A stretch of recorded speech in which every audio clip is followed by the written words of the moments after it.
এক অজানা জঙ্গলের গভীরে, যেখানে প্রকৃতির রহস্য আর মানুষের ভয় মিলেমিশে একাকার, সেখানে লুকিয়েছিল এক প্রাচীন কুঁয়ো। এই কুঁয়ো শুধু পাথর আর মাটির তৈরি ছিল না, এর সঙ্গে জড়িয়ে ছিল অজানা আতঙ্ক আর পুরনো কিংবদন্তি। গ্রামের মানুষ এই কুঁয়োর নাম শুনলেই শিউরে উঠত, কিন্তু এক সময় এই কুঁয়োই ছিল গ্রামের জীবনরেখা। এর স্বচ্ছ জল দিয়ে মানুষ তাদের তৃষ্ণা মিটাত। সময়ের স্রোতে সেই জীবন্ত কুঁয়ো পরিণত হয়েছিল ভয়ের প্রতীকে, যাকে সবাই বলতো প্রেতবাধিত কুঁয়ো। গ্রামের বুড়োরা ফিসফিস করে বলতো, রাতের অন্ধকারে এই কুঁয়োর চারপাশে অদ্ভুত কিছু ঘটে। গাছের পাতা কাঁপে, অদৃশ্য ছায়া ঘুরে বেড়ায়, আর কোনো অজানা শক্তি পথিকের নাম ধরে ডাকে। এই গল্পে আমরা জানব হাসান নামের এক সাধারণ কাঠুরের কাহিনী, যার জীবন এই কুঁয়োর রহস্যের সঙ্গে জড়িয়ে অপ্রত্যাশিত মোড় নিল। তার গল্প শুধু ভয়ের নয়, বরং সাহস, ভালোবাসা আর পরিবর্তনের এক অদ্ভুত মিশেল। হাসান যে জঙ্গলে কাঠ কাটতে যেত, সেখানেই একটা বিরান ও পুরনো কুয়ো ছিল। সেই কুয়ো এতটাই পুরনো ছিল যে গোটা গ্রাম তার নাম নিতেও ভয় পেত। কিন্তু কোনো এক সময়ে সেই কুয়োই জীবনের নিশানা হিসেবে পরিচিত ছিল। এর জল দিয়ে লোকেরা তাদের তৃষ্ণা মেটাত।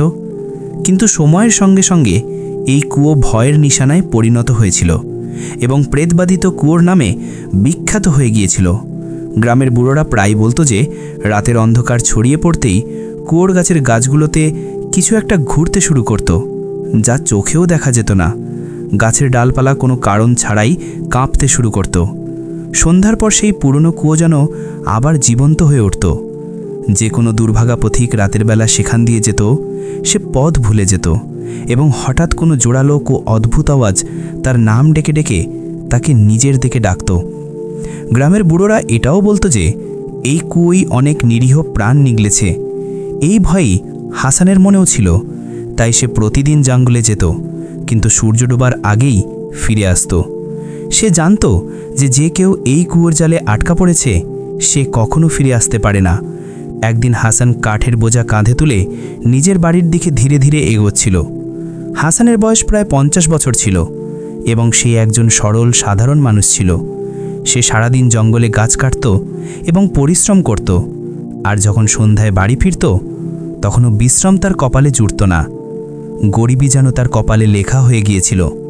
কিন্তু তার জীবন গরিবির কারণে নয়, বরং তার স্ত্রী ফাতিমার কারণে কঠিন হয়ে উঠেছিল। প্রতিদিন তাকে একই তিরস্কার শুনতে হতো, তোমার রোজগার এত কম, তুমি কিসের মানুষ? আমি তো সেই সময়ের জন্য কাঁদি যখন আমি তোমার সঙ্গে বিয়ে করেছিলাম। এই কথাগুলো হাসানের হৃদয় তীরের মতো বিনত এবং তার কানে বিষ ঠেলে দিত। হাসান যা কিছু পরিশ্রম করে উপার্জন করত, ফাতিমা এক মুহূর্তেই তা ছিনিয়ে নিত। হাসানের জামাকাপড় পুরনো এবং জুতোও ফেটে গিয়েছিল, কিন্তু ফাতিমার তার অবস্থার কোনো পরোয়া ছিল না। আজও যখন সে তার বাড়ির কাছে পৌঁছল, তখন অসহায়তার ছবি হয়ে দরজায় থমকে দাঁড়ালো এবং এক মুহূর্তের জন্য ভাবতে লাগল, আমার জীবন কি সারা জীবন এভাবেই থাকবে? না, আজ থেকে আমি যা কিছু উপার্জন করব তার কিছু অংশ নিজের জন্য রাখব, যাতে আমি নিজের জন্য নতুন জামাকাপড় এবং নতুন জুতো কিনতে পারি। সেই মতো সে তাই করল। সে প্রতিদিন অল্প অল্প টাকা জমাতে লাগল এবং এই কথা সে ফাতিমার কাছে গোপন রাখল। অবশেষে একদিন ফাতিমার কাছে সব জানাজানি হয়ে গেল।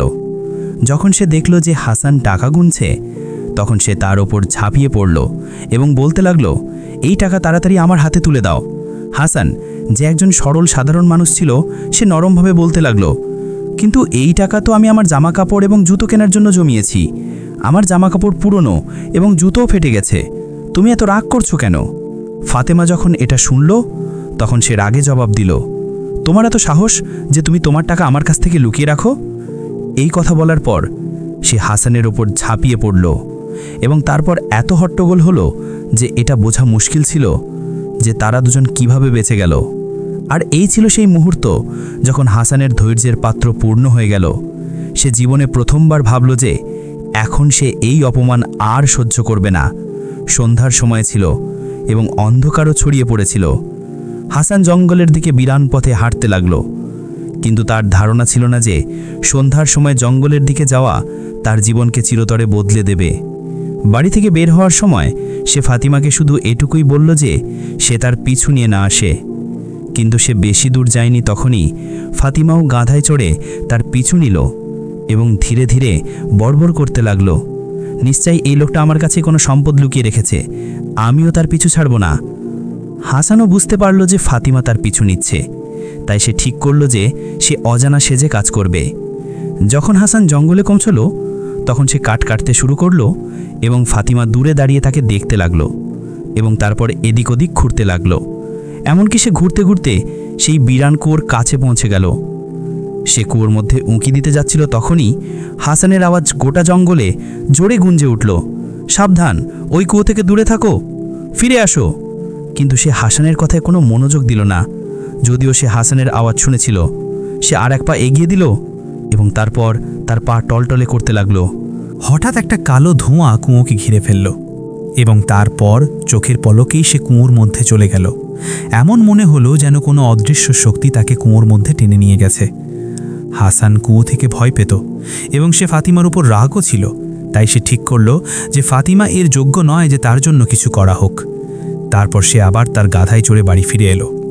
যখন হাসান বাড়িতে একা ছিল তখন রাতের বেলা কেউ দরজায় টোকা দিল। তাকে কারো পায়ের আওয়াজ শোনা গেল। তারপর হঠাৎ ফাতিমার আওয়াজ তার কানে ফিসফিস করতে লাগলো। সে পিছনে ফিরে তাকালো, কিন্তু বাড়িতে তার ছাড়া আর কেউ ছিল না। তাকে মনে হলো যেন ফাতিমা তাকে সাহায্যের জন্য ডাকছে। পরের দিনই হাসান আবার সেই কুয়োর কাছে গেল। সে নিজের মনে বলতে লাগলো, চলো দেখি ওই বেচারির কি হয়েছে। সে ভয়ে ভয়ে কুয়োর একেবারে কাছে গেল এবং যখন কুয়োর মধ্যে উঁকি দিয়ে দেখল তখন তাকে কিছুই দেখা গেল না। এখন তাকে নিজের করা কাজের জন্য অনুতাপ হতে লাগলো। তারপর সে ভাবতে লাগলো যে সে যেমনই হোক আখিরে আমার স্ত্রী তো। এমন ভাবছিল, তখনই কুয়ো থেকে অদ্ভুত আওয়াজ আসতে লাগলো। তাকে কখনো ফাতিমার আওয়াজ শোনা গেল, আবার কখনো কোনো ভয়ঙ্কর প্রাণীর গর্জনের আওয়াজ। হাসান এটা শুনে খুব ঘাবড়ে গেল, কিন্তু তাকে এটা জেনে সান্ত্বনাও হলো যে ফাতিমা এখনও জীবিত আছে। তারপর সে একটা দড়ি নিল এবং কুয়োর মধ্যে ঝুলিয়ে বলল, যদি তুমি আমার কথা শুনতে পাও তাহলে দড়িটা ধরো। কিছুক্ষণ পর সে অনুভব করল যে দড়িটা টানটান হয়ে গেছে এবং কেউ শক্ত করে তা ধরেছে। তারপর হাসান পুরো শক্তি দিয়ে দড়িটা উপরের দিকে টানতে লাগলো। সে পুরো শক্তি দিয়ে টানতে লাগলো, এমনকি ক্লান্ত হয়ে চুর হয়ে গেল। যখন দড়ির মাথাটা উপরে এলো তখন দড়ির শেষ থেকে যে জিনিসটা বেরিয়ে এলো তা দেখে তার হৃদয় ধড়ফড় করতে লাগলো। একটা ভয়ঙ্কর ছায়া তার সামনে দেখা দিতে লাগলো। সেটা ছিল একটা ভয়ঙ্কর জিন। সে ভারী আওয়াজে হাসানকে বলতে লাগলো, আমার থেকে ভয় পেও না, তুমি একটা ভারী যন্ত্রণা থেকে আমার প্রাণ বাঁচিয়েছ এবং আমি তোমার এই উপকার কখনো ভুলব না এবং তোমার হুকুম মানব। হাসান অবাক হয়ে জিজ্ঞাসা করল, আমি তোমাকে কোন যন্ত্রণা থেকে বাঁচিয়েছি? জিন জবাব দিল, আমি গত কয়েক বছর ধরে এই কুয়োতে আরামে ঘুমাচ্ছিলাম। গত রাতের আগে আমার জীবনে কোনো বাধা ছিল না। হ্যাঁ, আমি স্বীকার করি যে আমি মাঝে মাঝে দুষ্টুমি করে লোকেদের পথ ভুলিয়ে দিতাম। এর আগে কেউ আমাকে বিরক্ত করেনি, কিন্তু গত রাতে আমার ওপর একটা মহিলা এসে পড়ল, সে তো আমার জীবন দুর্বিষহ করে দিয়েছিল। আমি কখনো কাউকে এত চিৎকার আর চেঁচামেচি করতে দেখিনি। আর যখন তুমি দড়ি ফেললে তখন আমি তার মাথাটা ধরে ফেললাম এবং তুমি আমাকে সেই যন্ত্রণা থেকে বাঁচালে। তোমার এই ভালো কাজের বদলে আমি তোমাকে পুরস্কার দিতে চাই। এরপর জিন 3টে পাতা বের করে বলতে লাগলো, আমার কথা মন দিয়ে শোনো।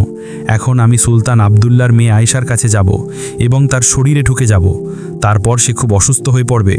হাকিম আর বৈদ্যদের সবাইকে ডাকা হবে, কিন্তু তারা সবাই অসহায় হয়ে যাবে।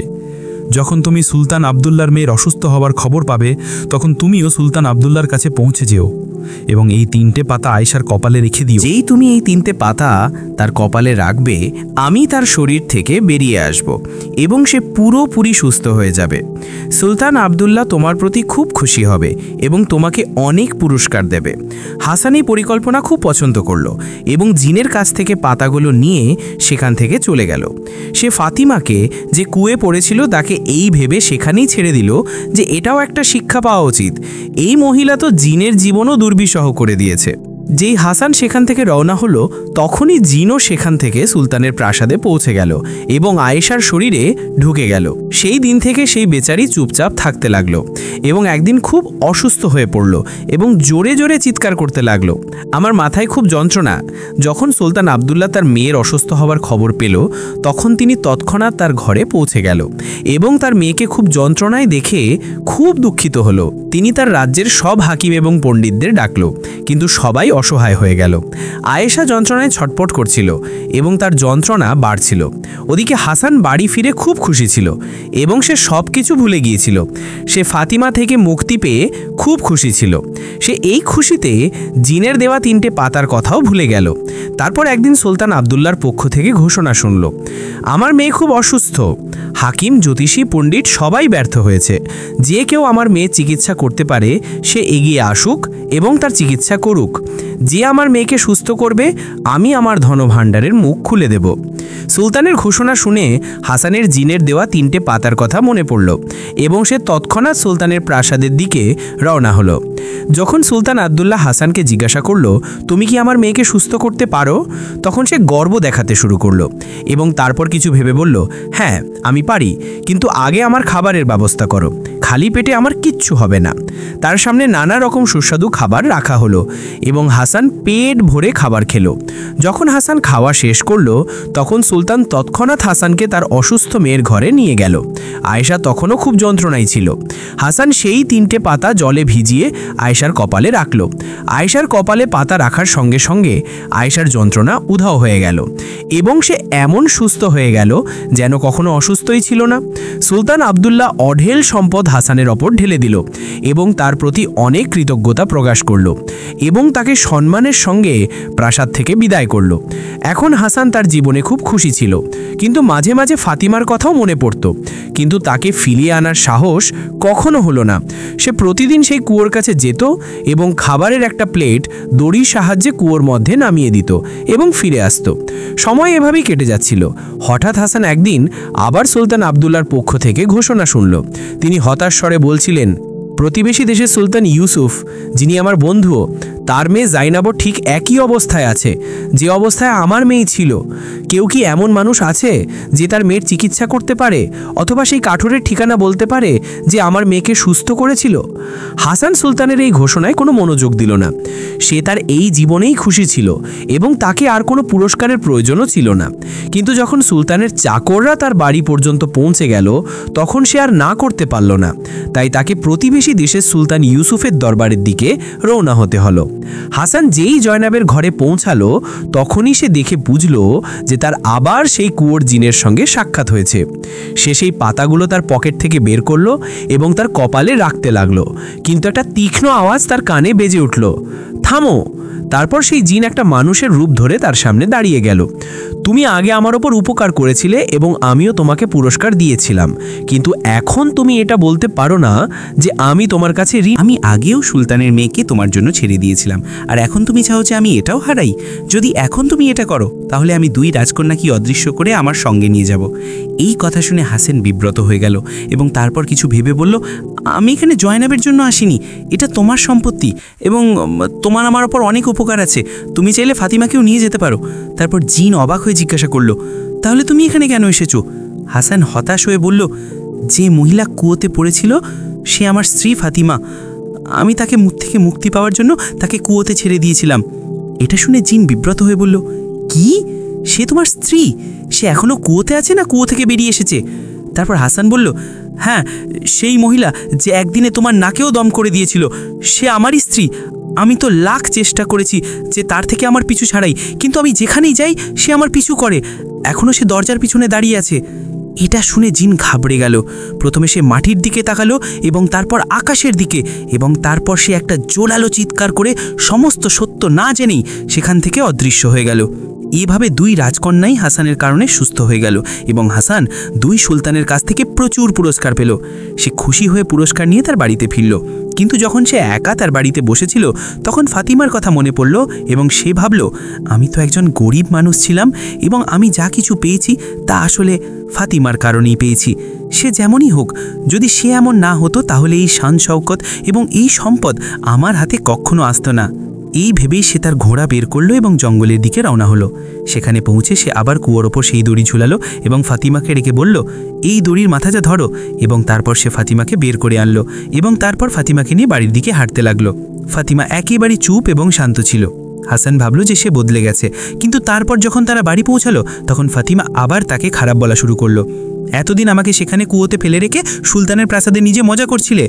সে পরের দিনই হাসানের হাতে কুড়াল ধরিয়ে দিল এবং তাকে কাঠ কাটতে জঙ্গলে পাঠিয়ে দিল এবং নিজে সমস্ত সম্পদের উপর দখল করে নিল। বরং আশ্চর্যের বিষয় হলো যে হাসান তার কোনো কথাই খারাপ মনে করলো না, বরং খুশি খুশি তার কথা মানতে লাগলো। তারপর মাত্র কয়েকদিন কেটেছিল যে ফাতিমার আচরণও বদলে গেল এবং তারপর দুজনে খুশি খুশি থাকতে লাগলো।